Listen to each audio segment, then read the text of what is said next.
This is ILLUMENATE, the podcast about men with good hearts, open minds, and a desire to make the world better.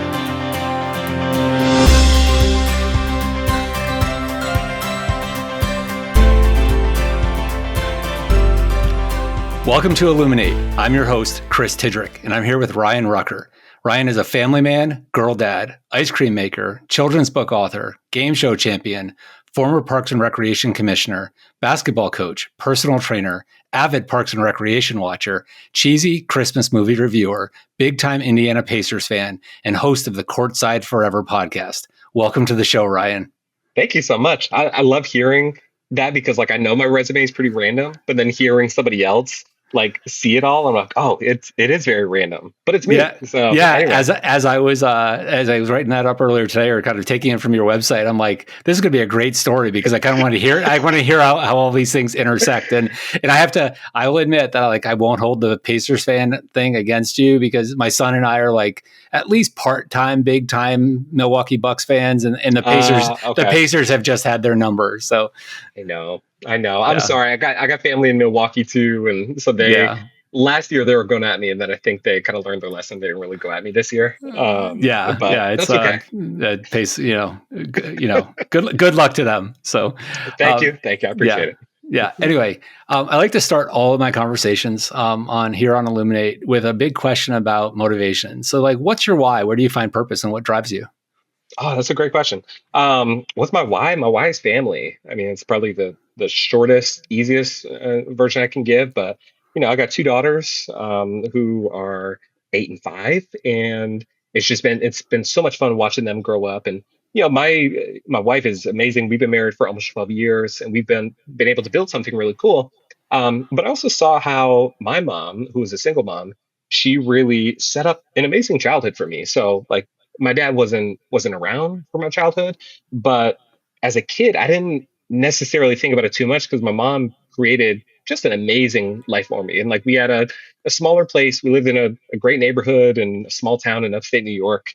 But she provided, I don't know, that quintessential small town neighborhood feeling for me as a kid, kind of like that nostalgic view. I can say it now, but that kind of the nostalgic view of what childhood used to be, riding bikes until the lights came on and all those different things. So my why is really family and just providing the life for my kids that I think all kids should have. Yeah. So tell me about your journey, all of these things that you've done and that you kind of are today. How did you get here? What are the kind of the pivotal moments along your journey to where you are today? Man, I stumbled here. I keep on stumbling here.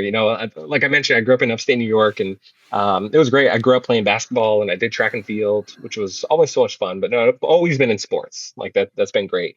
But upstate New York is known, well, to me, it's known for its great ice cream as well. So I grew up on just great ice cream. So even though necessarily being a track athlete and basketball player and an ice cream maker doesn't necessarily make sense to a lot of other people, I think for those of us who are from upstate New York, it kind of makes sense.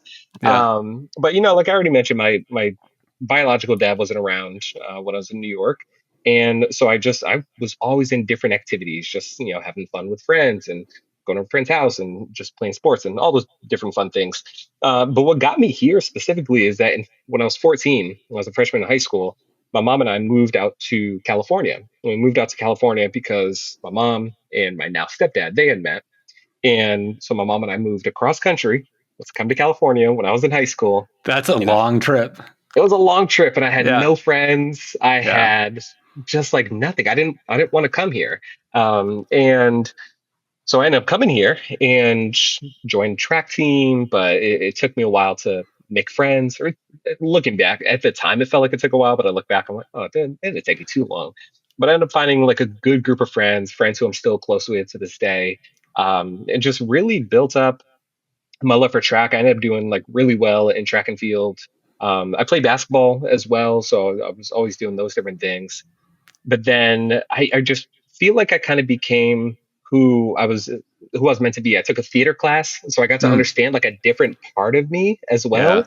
I always thought I was kind of just a jock or an athlete, and then I took a theater class completely by accident. I didn't want to. My counselor put me on it. And I was like, I don't want to do theater. And then they made me. And it was the best thing that ever happened to me because it got me in touch with more of like the creativity side and Yeah. more of kind of like the music side, which I used to do, and the writing side, which I still do.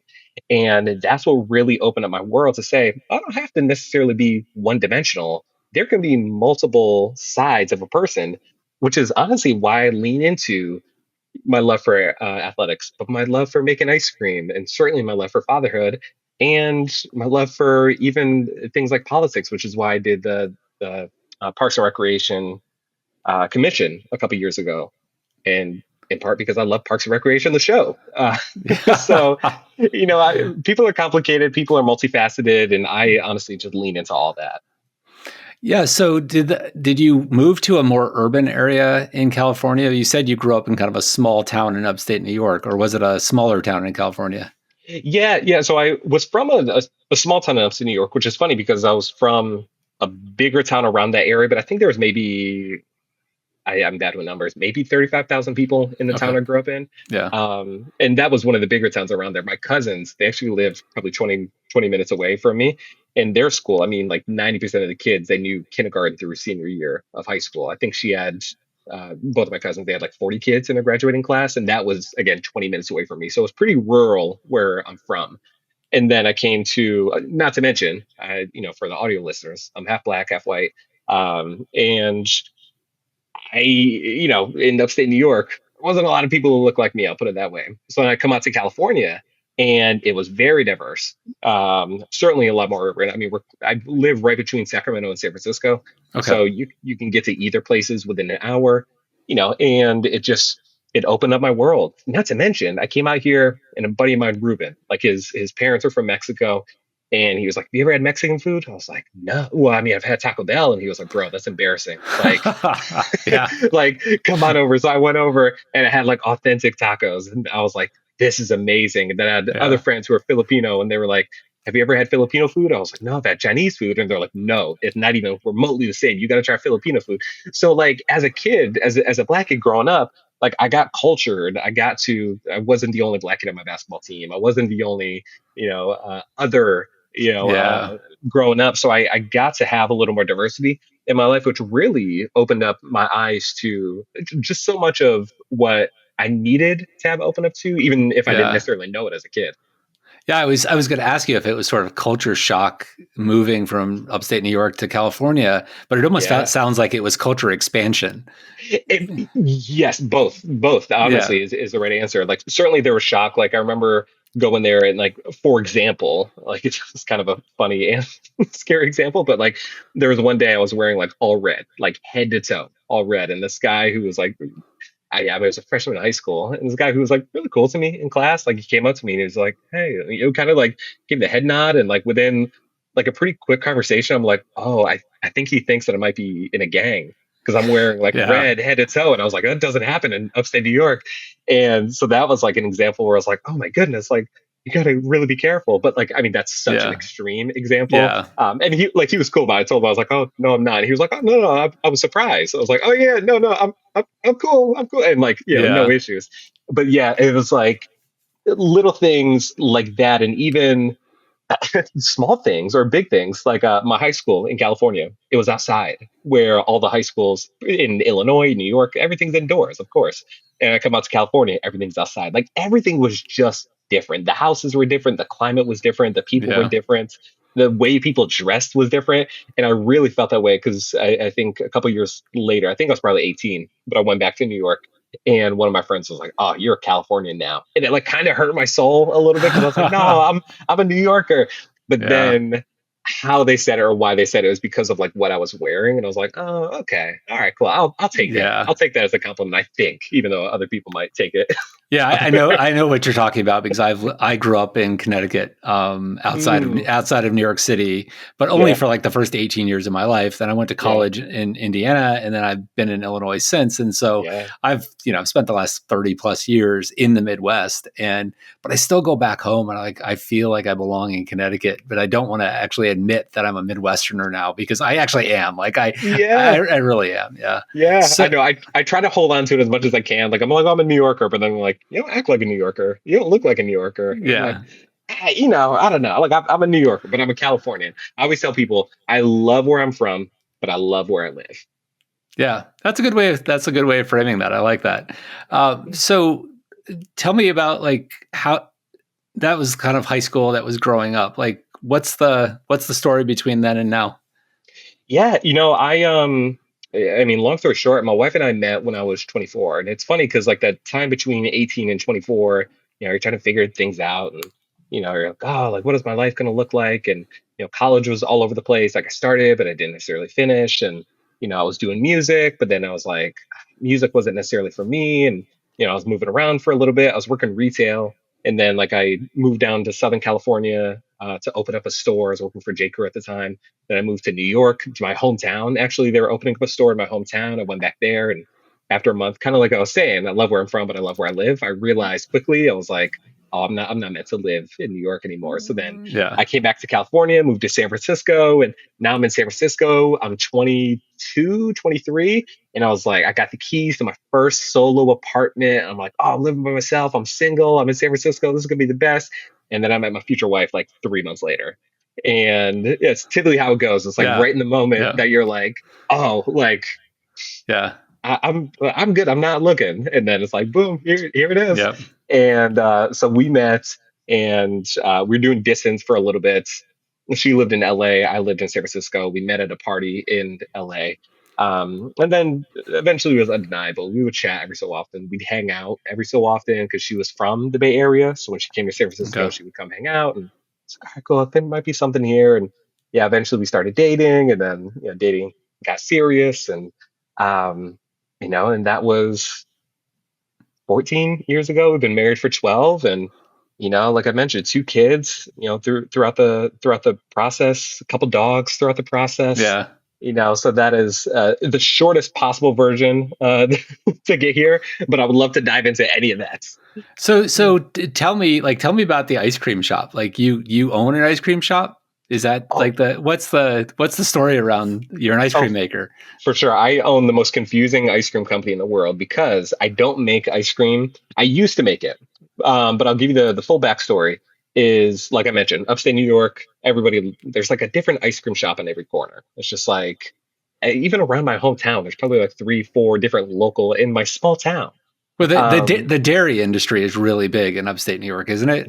Very big, very Yeah. big. Like Stewart's specifically is like Stewart's is my favorite ice cream, and it's so funny to describe it to people who aren't from upstate New York because they're like, "Oh, can you describe it?" I'm like, "Oh, it's kind of like 7-Eleven," and they're like, "What do you Okay. like a 7-Eleven?" I'm like, "Yeah, they have gas stations.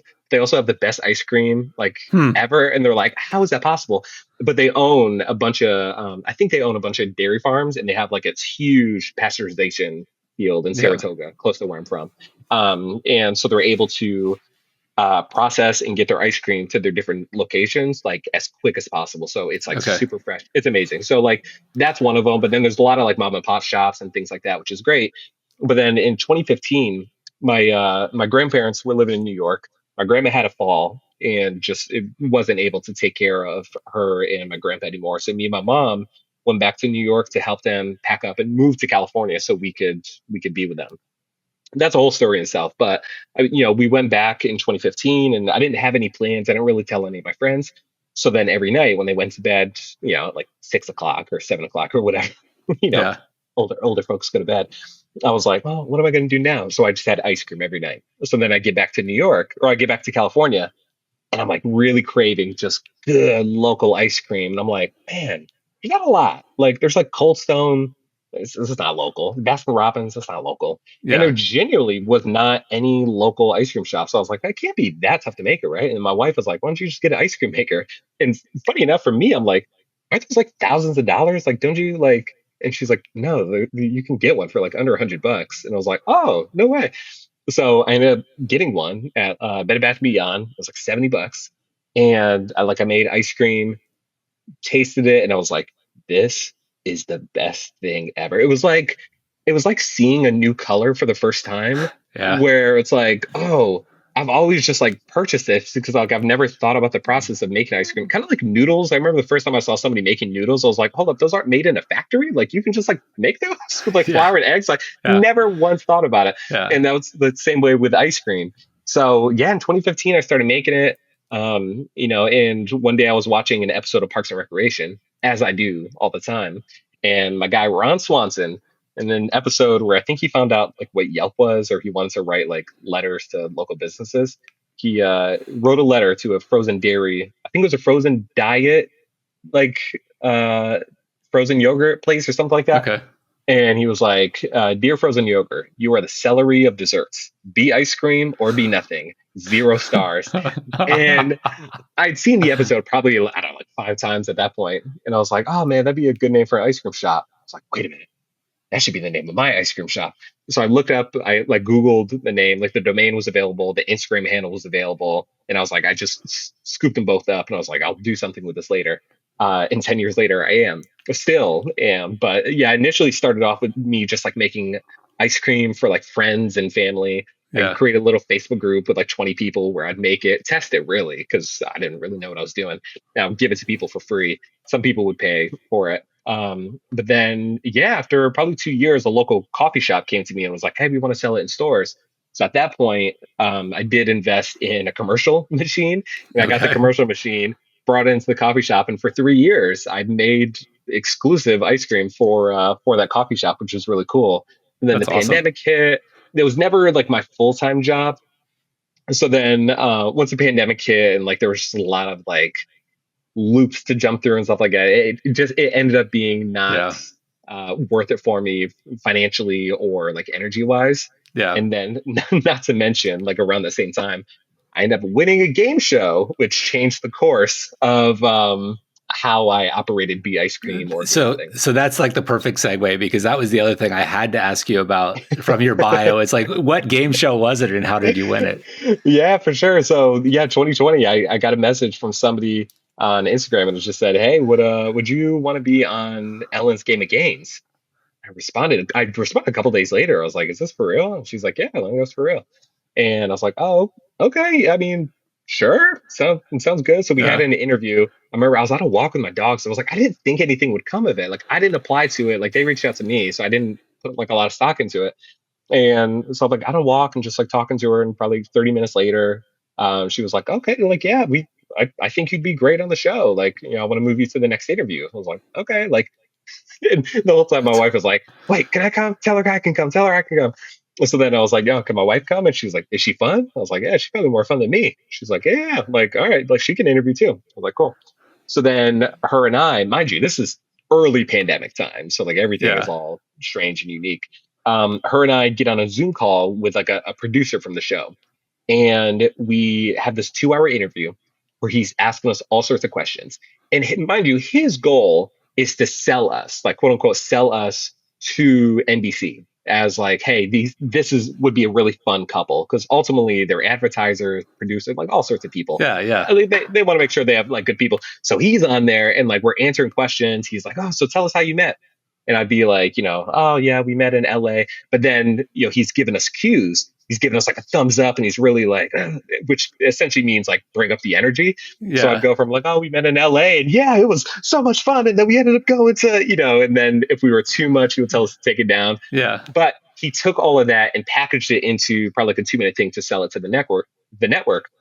We also had to play a game. Heads up, it was Ellen's game, and it was just an insane experience. Long story short, we did that. We got accepted. They're like, "Yeah, we'd love to have you." But then the crazy thing was that summer, which I'm sure people kind of remember, maybe not the dates, but then Ellen got in some hot water like that summer. This is like a week after we interviewed, with like some issues on a show of like Yeah. potential bullying or just Yeah. I like remember not that. be.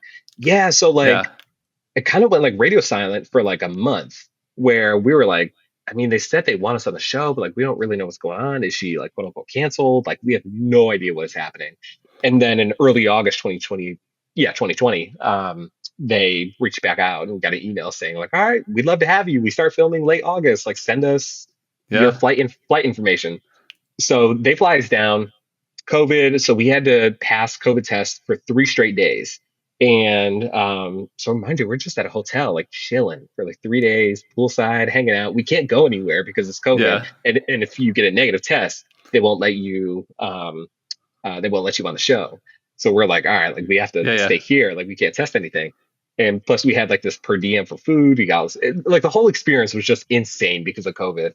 But long story short, we ended up getting on the show. We passed our first game, which was called Danger Word. And then because we won the first game, we got to stay an additional, I think, 3 days. And then they end up filming our second part 2 days later, which I won that one. And then like that same day, I got to film Hotter Hands, which was the final game, and I ended up winning. So mind you, there were probably Wow. 400 people that they flew down because they filmed all 20 episodes for the season within like a 2 week period. And they were very clear. They're like, there's 400 of you here. Only 20 of you are going to win this thing. Like, please do not get your hopes up. Please just have fun. So I'm like, man, they already flew me down here. I get free food. Yeah. Like, I'm here with my wife. Like, this is amazing. Like, ah, cool. Like, whatever. And then I kept on winning and winning and winning. And then I ended up just under the grand prize. So I ended up winning a good amount of money, which, Uncle Sam Yeah. took a good amount of that money. But it was still such a cool experience. But that experience and that money allowed me to get the foundation to self-publish my children's book, which is the craziest story to ever get a book published. So how did the children's book come about? Was it something that you were doing for your kids? Was it, a story that you've had in your mind for a while? How did that come about? Yeah, kind of both, really. When my oldest daughter was on the way, I'd read books. When I'd read books to my wife's belly, and as I'm Yeah. reading the books, I'm like, I mean, some of these are better than others, but like some of the really popular books were not that good. So, That's and I have a background in songwriting and like poetry and just like writing in general. So like there was a part of me that was I legit could do this. Not like, you watch like a basketball game and you're like, oh, I could make that shot. Never in a million years could you make that with like an NBA defender on you. But like I would read some of these like hugely popular books and I'm like, I legit think I could do this. So this was 2016. A buddy of mine was a children's book illustrator. So I reached out to him like before my daughter was even born, saying like, hey, can you give me some tips on this? And he did, and which is great. And then like 2 years later, I wrote the story, but I was like, I didn't know what to do with it. I don't know how to publish a book.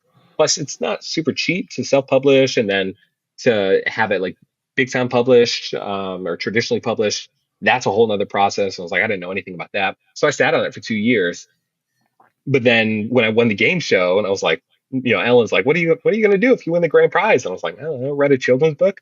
And then I won the grand prize. So I was like, all right, I guess I'll write a children's book.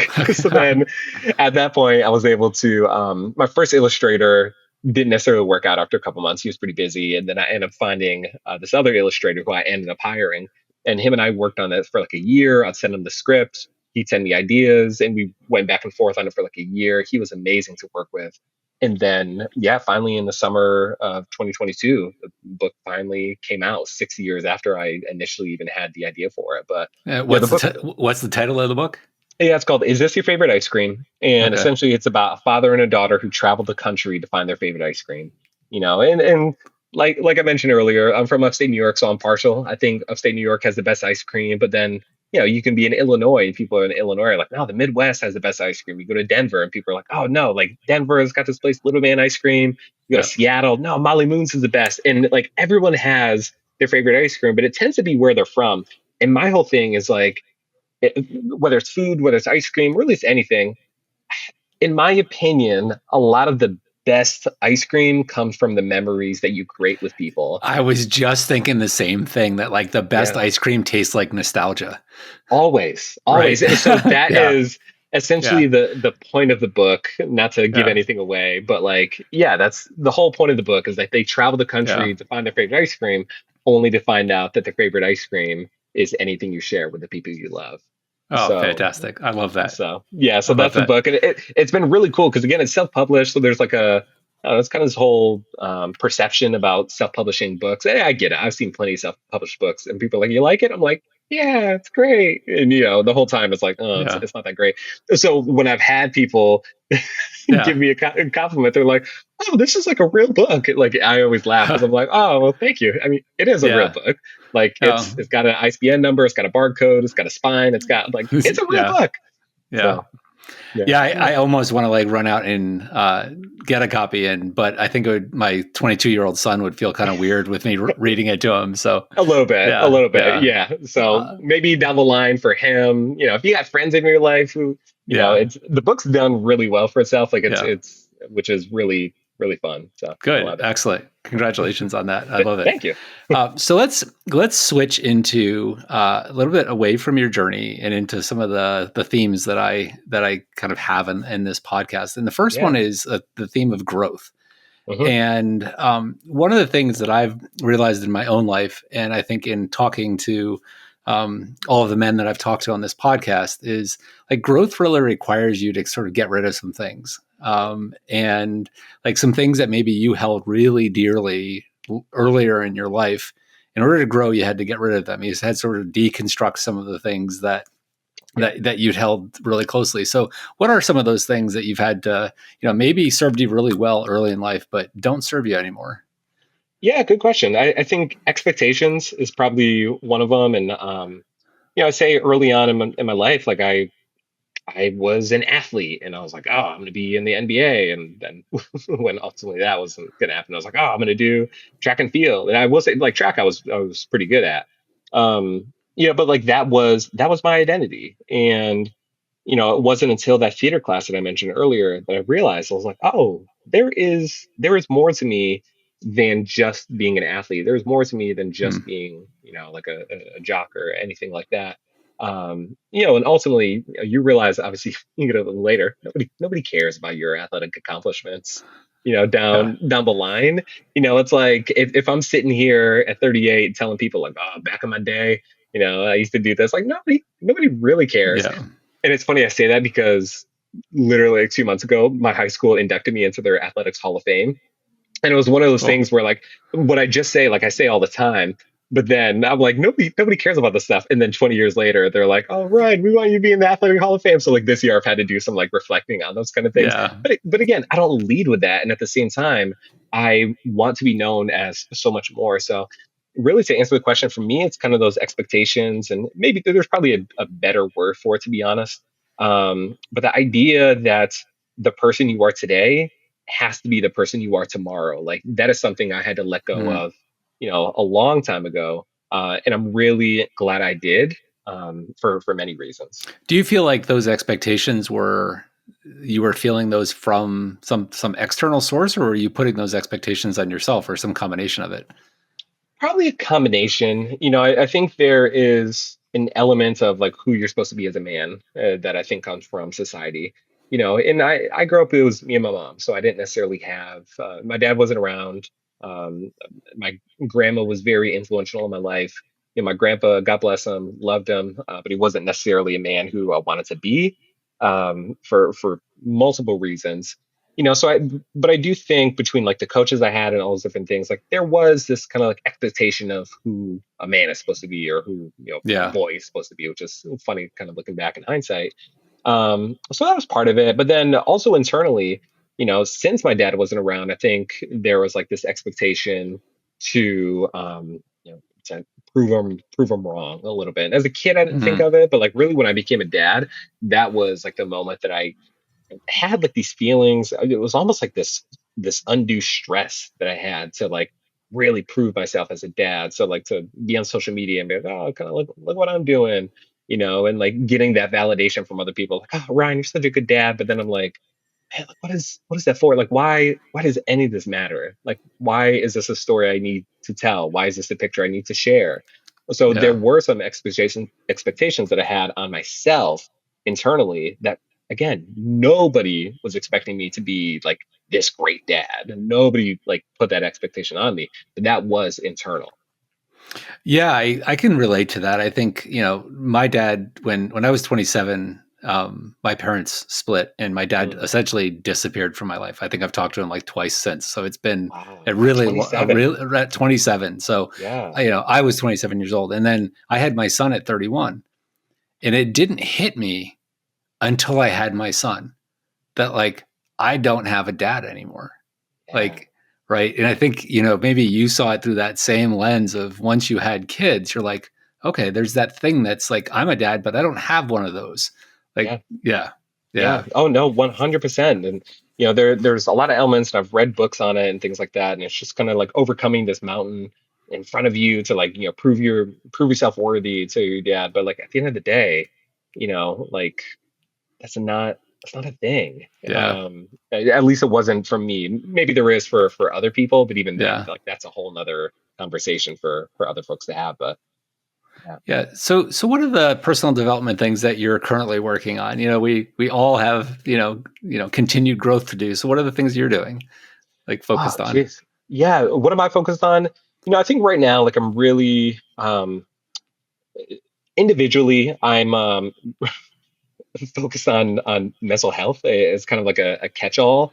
But this late last year, I started seeing a therapist regularly, and I say because like over the past couple of years, things have just been insane. Just like globally, locally, Yeah. just yeah, everything. I've got small kids. There's just a lot. I've also been laid off twice from two different gigs, and like there's a lot of different. There's just a lot of stuff that's going on. And, ultimately, I think I had to look within myself and go, like, okay, like, I might be okay right now, but like, it's not a race. Like, it's not a competition to see who can handle the most stuff while not talking to anybody about it.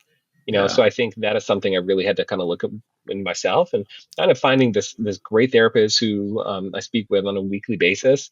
And it's really cool because I'm able to say like 70% of the thing, whatever that is, and he's able to get to the other 30%. And maybe like that 70% comes Mm, from me, like either not like saying the rest, or maybe I don't even know how to say the rest, yeah. but he's just able to connect certain things that makes me go like, okay, like maybe I'm not as crazy as I think or thought I was in certain Yeah. situations. So that's been great. But then even outside of that, I've been really just trying to do a lot of reading, because a lot of what I do is I write about fatherhood. I try to write about things that like aren't so serious, but then naturally, especially when it comes to fatherhood and men's health, like a lot of things get a little heavy. And talking about postpartum depression for men is heavy. Yeah. Talking about mental health and all sorts of self harm rates is heavy. But I'm really trying to listen to not only men, but I'm really trying to listen to women as well, just about how we can better ourselves in terms of Yeah.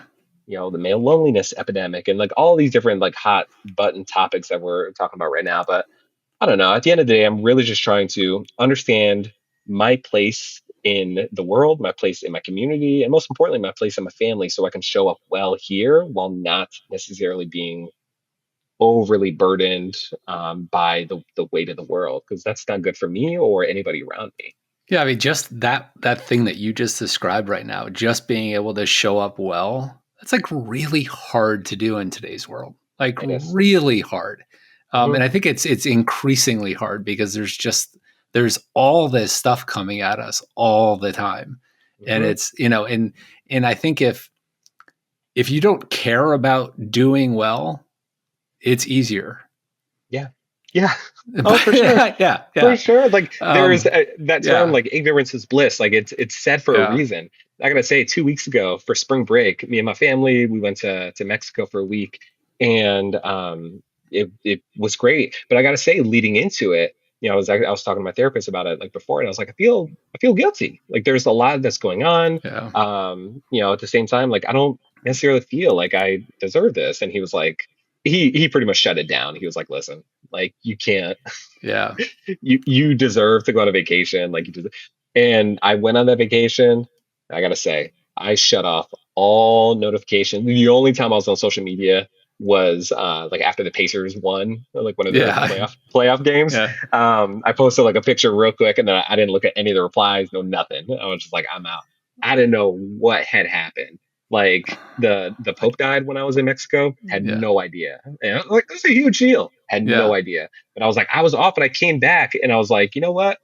The world did okay without me. There's what, 8 billion Yeah. of us. There's 350 Yeah. million Americans or whatever. Like they did okay without me. I mean, things were crazy as they always will be, but they didn't need me glued to my phone, glued to social media. They didn't need my hot takes. They didn't need any of that. What I A- needed was to chill out for a week. Amen, brother. Amen. I Mhm. mean, that is, That's the thing. And like, especially, we're recording this in the spring of 2025. Like, Hmm. especially right now, I think there are a lot of people that like jump on you if you express joy, because how can you be joyful right now? Everything's awful. I Like, know. but joy isn't just permissible, it's necessary right now. Hmm. Like, it's the Hmm. only thing that keeps us sane. Like, it's the thing we're fighting for, right? It is. Yeah. It is. Yeah. Oh my goodness. And you Yeah, can't there. forget that. If you forget that, like, why are we fighting? Like, 100%. You were so spot on. And like when it comes to this conversation, I always reference, it was a couple years ago, there was like the woman on Twitter who posted it was just a simple tweet about her sitting in the garden with her husband and how much she loves her husband and she loves just sitting in her garden. And the responses, I think this was maybe 22 when this happened, the responses were literally insane. And realistically, it was probably 5% of the responses and 95% were probably yeah. overwhelming. But because like people got so unhinged at her for having peace in her life, like it got to the point where she was getting all sorts of threats from people. Yeah. And then people were backing her up. And it became this whole insane thing because she dared to find joy with her husband sipping coffee in a garden. Like, Yeah, it's yeah. all of us can sort of fall into that. I mean, I remember like on, when January 6th was happening. Like, this is not a political podcast, so I don't want to get like too political, but Yeah, like for when sure. January 6th, it was in the middle of happening, and my sister-in-law posted some like funny meme into our family chat, and Hmm. I lost it. Yeah. Like, how can you be joking at a time like this? Like, Hmm. but we need that. Like, we need that. I was in the Yeah. wrong. Like, I was in the wrong there. It's like, it's okay. Like, even when the world is burning down, to find Hmm. joy and happiness in places and Yeah. laughter, like it's necessary. You need to. And like, certainly there's a time and place, and maybe, and also knowing your audience is probably like another thing. But like ultimately, we do. And, a good segue for this one is like when my wife and I started dating, we started talking, this is like early June of 2011. And then, it was like everything's fun. She was in LA, I was in San Francisco. And like, we had like 3 weeks where we were kind of like just kind of feeling each other out and like, all right, like what's kind of going Yeah. on here? And then completely out of the blue, her father passed. Hmm. And it completely changed everything. But of course she was grieving, of course her family was grieving, of course, like all these different things. But in the midst of all that, like her and I had this brand new relationship where I would like, and she references this all the time now, but like I was able to be like a little bit light for her in the middle of like the darkest season Yeah. of her life. So she was able to come to me because I didn't have that relationship with, I didn't have like that connection or Yeah. anything like that. She was able to turn to me in that moment just to get a little breather. And, Yeah. she was like, I felt bad having this newness, which was fun at the same time that like just the most Yeah. tragic thing had happened to me. But like at the same time, you need a little bit of like Yeah. so I don't know. I try to lean into it where I can. And quite frankly, every day we need joy. We do. Yeah. Yeah. So you mentioned that you've been for the past year you've been using a therapist, and that's been really useful to you. Like, Hmm. where else do you rely on for support and like get community? Yeah, good question. I honestly I need to do a better job of it, but I have incredible friends. And I remember after the first time I got laid off, I was embarrassed, I was ashamed, really felt bad about myself. And then, it was probably 2 months later, maybe 3 months later, like I was talking, a friend of mine texted me, we were texting, we got on the phone, and I got on the phone and realized that he got laid off at the same time I did. Hmm. And neither of us knew, because both of us were kind of like keeping it close to our vest. So people is really where I lay that. And, I again have incredible guys in my life, but even me, I need to do a better job of building that community and being there for others and just checking in on people. But, that is certainly where I get that in-person community for sure. My family, of course, is another source, and even online, as silly as it sounds, like I've got like Yeah. my Pacers groups that I'm a part of. fatherhood groups, like things like this, just being around people, connecting with people, people. Like that is what it's all about for me. Yeah. Yeah. I've sort of experienced that with Threads. Hmm. Oh yeah, And like I know that humans will be humans and Threads will eventually turn into a cesspool. of course. But I'm hoping it's a long ways away because it's like it's a cool place right now. It's like, I I like it. yeah, I yeah, like it. Like yeah, like you said, of course, there's some things, but like I feel like the community's been really natural and organic and fun and funny at times, and yeah. I really like it. And it's kind of like this little hidden secret, a little bit. Like I'll even tell people like, oh, threads this, threads that, and they're like, what? What? Yeah, And like yeah, within like Pacers Twitter, there used to be like a bunch of us in there. It was really cool. Like even like the Pacers owner, like him and I follow each other on yeah, Twitter, and there was like all sorts of the people. And like that was my community for I mean, like 13 yeah, years. Like I think I got an account in 2009, and then it just became too much. So then Threads I started using, and I've really enjoyed it. There's probably like four of us Pacers fans on there, so it's a little bit different. yeah, But the community that you get just from people in general has it's been great. So I'm right there with you. yeah. So you mentioned you've got some good guy friends. Like, Mhm. what does male friendship do for you? It kind of makes you look around and just say like, yeah, y'all are seeing this too, right? Like it's not just me. And like whether it be like around the world, whether it be like around just like having kids, like sometimes like my kids will do things I'm like, oh my goodness, why why did that happen? Or there's also times where I overreact to things that like really aren't that big of a deal. And then talk to my guy friends and they'll be like, oh yeah, like I had this and this is how I handled it. I realized I'm like, oh, I way overreacted. Or it's just like, oh no, this is a pretty normal instance. You know, it's just something where you're able to be yourself and you're able to laugh and be vulnerable, at least with my guy friends, which What is does that look like? What does vulnerability look like for you with guy friends? Because I know a lot of guys struggle with that.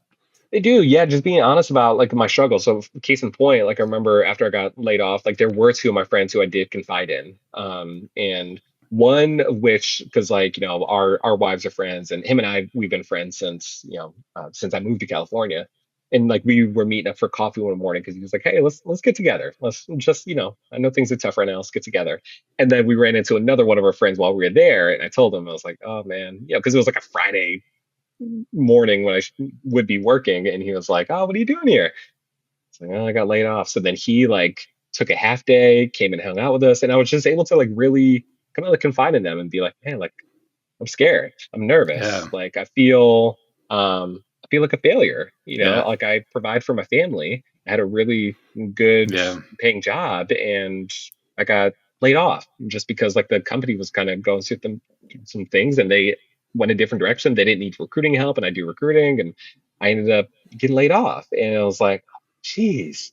So that is for me what vulnerability looks like is just being really honest with people and getting that assessment. And of course, not everyone is ready for that vulnerability. Not everybody's ready to receive or even kind of give out information. But sometimes it's honestly just being there with somebody where you can look at and just go like, yeah, man, I know what you mean. yeah. And have deeper conversations like that. So yeah, that's what it looks like for me. Yeah, I've got one of my senior year college roommates. The four of us who lived together senior year, we went to Notre Dame, and like we have a text chat that kind of started up around the pandemic. We hadn't been in Mm, touch for a long time. I've been out of college for like 30 years, yeah, and we had a really vibrant text chat, and one of the guys just got cut in the federal funding cuts yeah, and lost yeah. his job. He's the primary breadwinner. And like, I'll tell you, like, I feel like we're struggling to figure out how to engage around that. Like, that's a really difficult thing. It is. It Yeah. is because you don't necessarily want to be like, oh man, like keep your chin up, buddy. Yeah. Like Yeah. things are gonna be okay because like Yeah. things And might not be we're all okay. across the country, right? It's not like we can get Mm, together and like, go have a drink or whatever. We're like literally across the entire country. And so it's a tough space to be in. hmm. And I've been trying to figure out, it's like silence isn't the answer, right? Like this is the time when we need to lean into this. For sure. I think Yeah. it just comes down to acknowledgement, because I think a lot of us Yeah. know that, like, you yourself, you're not going to be able to solve it. Like, I myself am not able to solve it. Like, there are steps that you can take, but, like, if my buddy lost a federal job, I can't necessarily say, like, oh, do this. Like, I'm, I'm a recruiter. I've spent my life in recruiting. And let me tell you, the past 2.5 years has been insane. Like, I put in hundreds of applications for different places, been rejected from 99% of them before I even like get an interview. Then I interviewed with others, and then something happens. And like right now, actually, I Yeah. have a consulting gig where, like, I still do recruiting. I ended up opening up my own consulting firm. It's been cool. It gives me flexibility Yeah. to do drop offs, pickups, all these different things. But I still interview people, and I realize every time I send somebody like a rejection letter, I'm like, like it's just they have something that the hiring manager maybe isn't necessarily looking for. Like, there's a Yeah. billion factors that go into it. But honestly, when it comes down to that conversation, I think sometimes people just need acknowledgement. Like, hey, I see you, I hear you. Like, what do you need from me? Nothing. All right, cool. Is there something I Yeah. can provide? Cool, let's talk about it. But I think for a lot of guys in general, we just want to be just seen and just heard. And I know there's like this whole idea of masculinity, like, oh yeah, we can tough through anything. No, we can't. We can't. Yeah. Like, we have insecurities. Yeah. We have the power to be vulnerable. Sometimes we just don't know how to. And sometimes it just helps to have somebody else kind of like ask the right questions to help us open up a little Yeah. bit. Humans need connection, and connection requires vulnerability. Like that's like the secret sauce. But Hmm. it's really hard for a lot of guys because of the expectations that get put on us. Spot on. So, Spot on. all right, let's switch into our lightning round. Oh, I've got 11 questions, kind of quick answers. I might follow up on a couple of them if something like piques, ask you some follow up questions if something piques my interest. But I'll read try to ready? give you quick. I'll try to give you quick answers. I Yeah, tend to be a little verbose in my responses, so I'm saying this out loud to hold myself accountable. I'll try to give you 11 quick responses. yeah. I don't worry. Like in every single episode that I've done, and I think I can't remember which number this is. I think this is like 16, 17, maybe. Hmm. Hmm. Um, None of them has been lightning. They're more like slow rolling thunder. But so, just, give thoughtful answers. But All right, I love it. anyway, yeah. What are your top three values? Oh, accountability, respect, and intentionality. Hmm. Who's one role model you've had in your life? One role model in my life. Um, I'm gonna say my Uncle John. How is he a role model for you? Funny enough, he, of course, as a kid, I didn't know I was gonna have two daughters, but he had two daughters, my cousins. And he was just he went to work, he did his thing, he came home, he took care of his family. He was present, he was funny, he was not like in your face, ha ha ha, but he was genuinely like he cared and he was there, and he was just the type of person who, I don't know, like I think anytime I go on social media and you see people who like have this huge follower count and like, oh, I want to be that person. I always think of like the people in your life who you don't see or hear, but who are just amazing people who you want to be like. Like, he's got a life that I'm like, he did it right. Like, he's got a small Yeah. house. He's owned the same house for like 30. I think he bought it when I was a kid, so he's had the same house for like 38 years. And he lives. He goes on his vacation every year. Takes care of his daughters, like, who were both off doing their own thing now. Yeah. He's just a great dude. So I'll try to give you somebody I actually know, and like not like of course my mom or grandma would be the obvious answers for me, and I could talk about them all day long. But in terms of just like masculinity and fatherhood, like, yeah, my Uncle John. Excellent. Who do you hope you're a role model for? My kids for sure, but also outside of my kids, like the athletes that I coach. Both my daughters play basketball.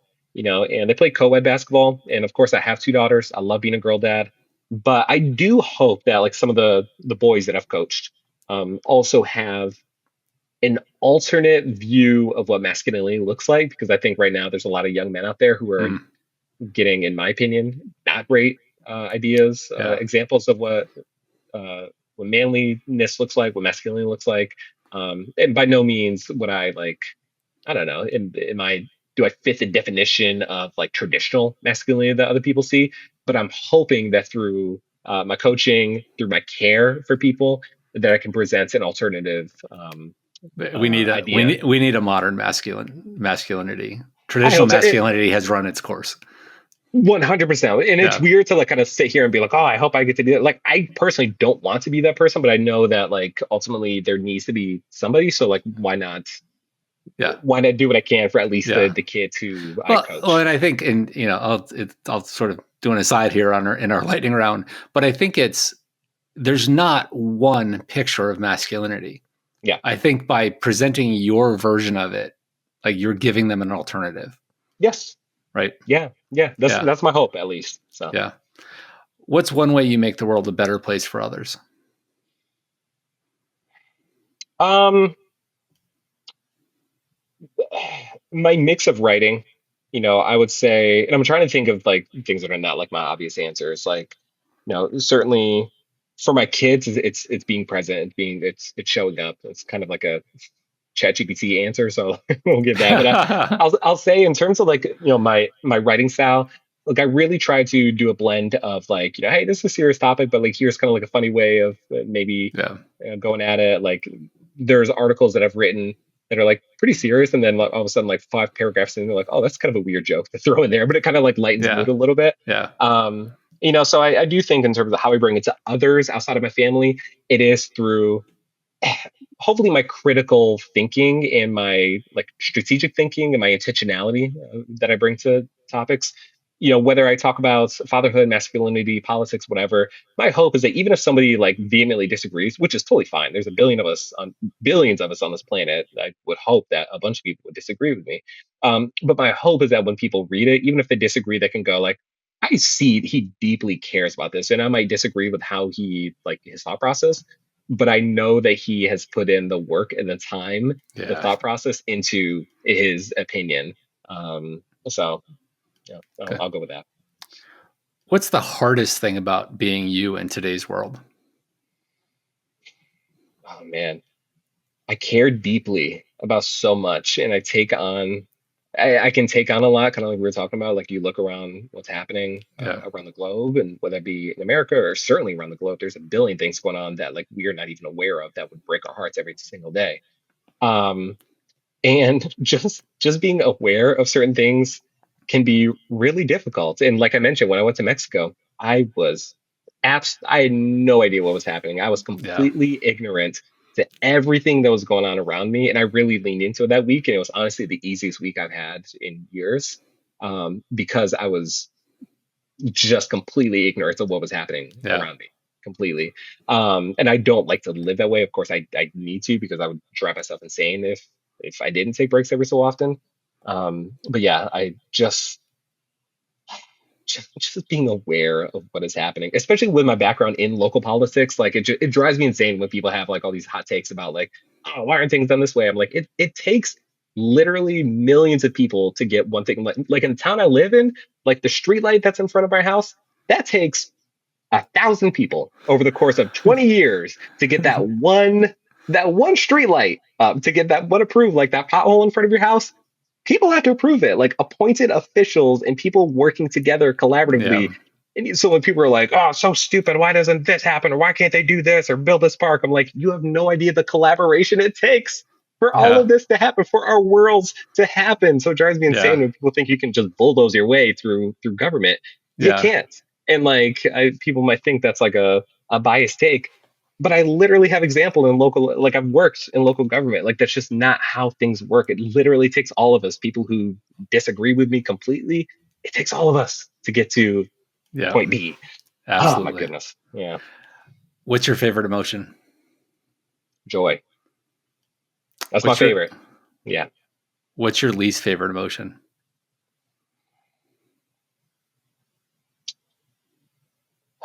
Um, my least favorite emotion, the word that keeps on coming up is regret. I feel like there's a different word, but I think missed potential. Like it's just not necessarily like an emotion, but just like I guess yeah, like that regret. I'll go with regret. Hmm. Okay. That was a terrible lightning round answer, but I'll go with that. No, it's great. There's no wrong answers in the lightning round. I appreciate Yeah. it. Yeah. What brings you the most joy in life? Family, 100%. Yeah. Yeah. What And it, even like outside of family, just a normal Sunday where we have no plans, like just mm, intentional time with family. so I have to ask you because the no plans thing sort of set off something in my head.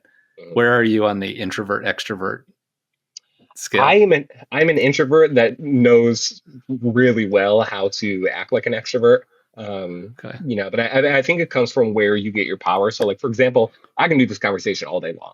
But depending on how I do the conversation, depending if I go to a party, depending I mean I'm a public speaker. Like I do a lot of Yeah. events that are around a lot of different people. But it's all on how you recharge. So I might get in the car afterwards and go, oh, I just need to sit in this car for like Yeah. 15 minutes or whatever. But like I am an introvert, but I know really well how to fake it. Yeah. Yeah. I'm married to a high functioning introvert. Like she can be very, very much in crowds, very much in front of people. But Yeah, the whole, she'd be like, we don't have any plans on Sunday, do we? Right. 100%. Yeah. Her and I are the same person. Yeah. Yes. Yeah.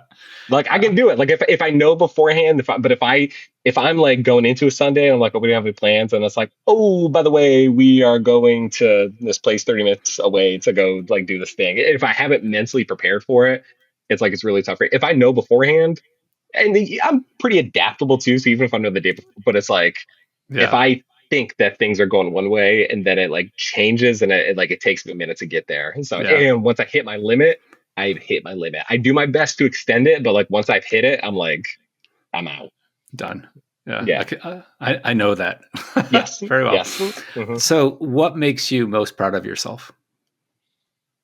My adaptability, and resiliency. I think adaptability for the fact that like I grew up in New York and I'm here in California. Completely changed everything. Like I used to be an athlete and now I'm a writer. Like I've been able to adapt to so many different things. Like I mentioned, I've been laid off. I've been in really unfortunate professional situations, dealing with people who are less than ethical. Like there's been a lot, and everyone's got their things. Everyone's got a lot. So, but again, it's not a scale, it's not a competition or anything like that. But I'm really proud of my adaptability to different things, and just my ability to overcome. Like you put something in front of me, like it might suck in the moment, but like I'm gonna get through it. It might take me a little bit longer. It takes me a little bit more time than I would like, but I'm gonna get through it. And thankfully, I have amazing people around me. My wife is incredible. My kids are amazing. I got great friends, great people around me. I'm so thankful for all that. But yeah, adaptability and perseverance. I don't think I said perseverance, but I'll go with those. Okay. Where can you feel the most yourself? Um,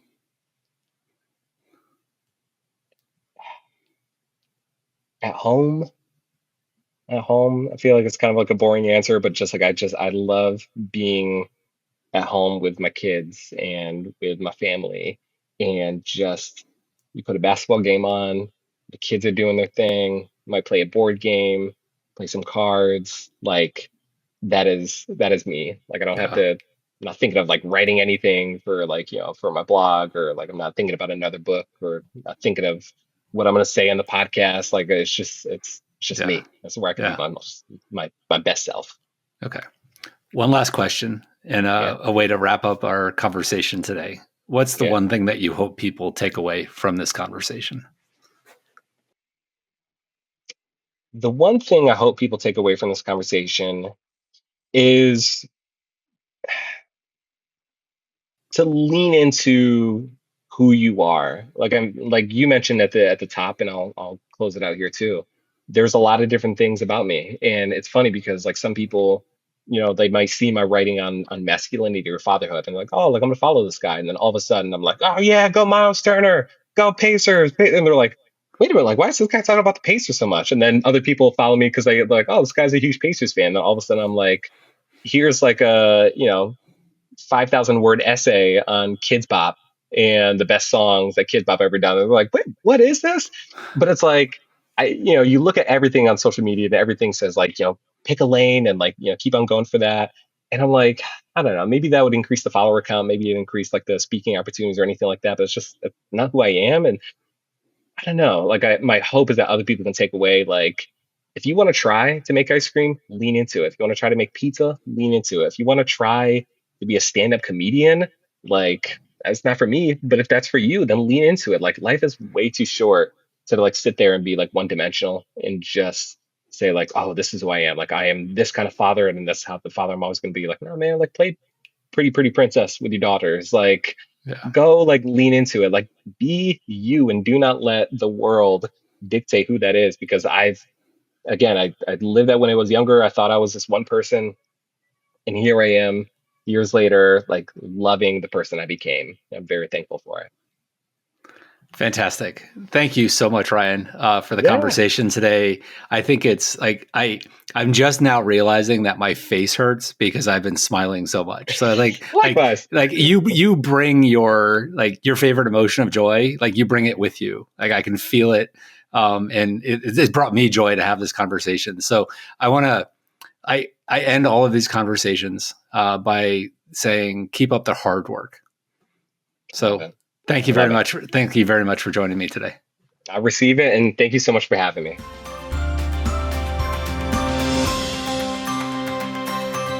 You can learn more about Illuminate at illuminate.substack.com. We are also streaming on Apple, Spotify, Amazon, and YouTube. Thanks for listening and watching, and we'll see you at the next episode of Illuminate.